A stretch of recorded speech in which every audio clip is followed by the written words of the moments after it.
যেমন মহতের কথাটা বারবার বুঝাচ্ছেন জীব গোস্বামীপাদ, যেমন মহতের যেমন গুরুর কৃপা লাভ করেছেন। ভগবান আবির্ভাব বিশেষ, ভগবানের বহু স্বরূপ, অবতার অসংখ্যম, ভগবান অসংখ্য অবতার আছে, সেই সেই ভগবানে আপনার রুচি হবে, সেই সেই ভগবানের ভজনে আপনার রুচি হবে। তবে ভজন মার্গ বিশেষ রুচি যাওয়াতে সেই সেই ভজন মার্গে আপনার বিশেষ রুচি হবে। ততশ্চ বিশেষ বিশেষ বুভুৎসায়াং সত্যাং তেষু একত অনেকত বাসি গুরুত্বেন স্থিতাং শ্রবণাং ক্রিয়তে।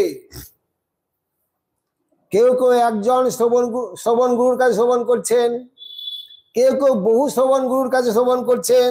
শ্রবণাং ক্রিয়তে তৎ উপক্রম উপসংগ্রাদি বীর অর্থ অবধারণম।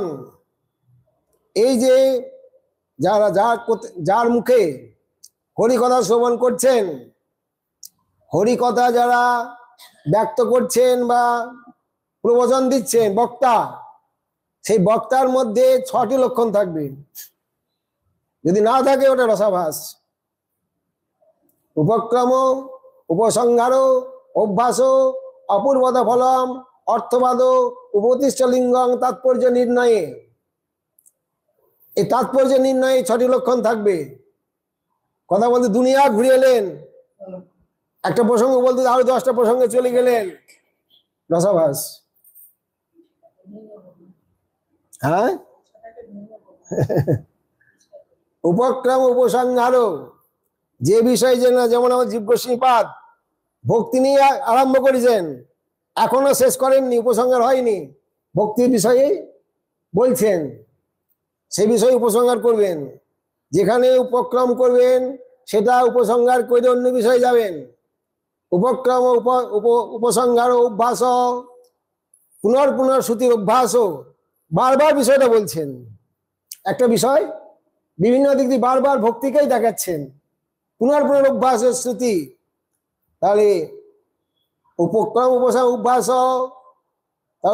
অর্থবাদ, অপূর্বতা ফলম, এর মধ্যে কি অপূর্বতা আছে, এর মধ্যে কি পাওয়া যাবে, এটি বৈশিষ্ট্য কি আছে, সে বিষয় বলতে হবে। অর্থবাদ আছে কিনা এর মধ্যে, উপপত্তি, এই 6টা চিহ্ন বক্তার কথার মধ্যে থাকবে। যদি না থাকে মহাপ্রভুর প্রীতি হবে না, রসাভাস। মহাপ্রভু সেখানে শ্রবণ করবেন না। আর মহাপ্রভু যারা অনুগত ভক্ত তারাও শ্রবণ করবেন না। যারা একটু বোঝে আপনার প্রয়োজন কি, কোন মার্গে যেতে হবে, কেমন সাধুর কৃপা দরকার, আমাদের কলিযুগের উপাস্য মহাপ্রভু, এটা যারা স্বীকার করবেন না। কালকেই শুনছিলাম যে এমন এমন মহাত্মা আছে, রাধারস সুধানদী পাঠ করছেন, সেখানে মহাপ্রভু শ্লোকটাই বাদ দিয়ে দিলেন। ওই গ্রন্থে আছে, লেখা আছে, মহাপ্রভুর কথা লেখা আছে, বললেন না, চলে গেলেন। কেউ রাধারানীকে তারা জানেন, মহাপ্রভুকে জানেন না। এদের মুখে হরি কথা শুনবেন না।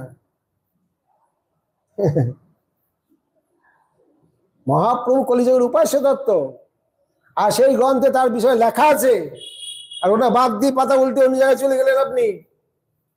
মহাপ্রভু অপমান করা হলো, অবজ্ঞা করা হলো। মুখে কেন হরি কথা শুনতে যাবো আমরা?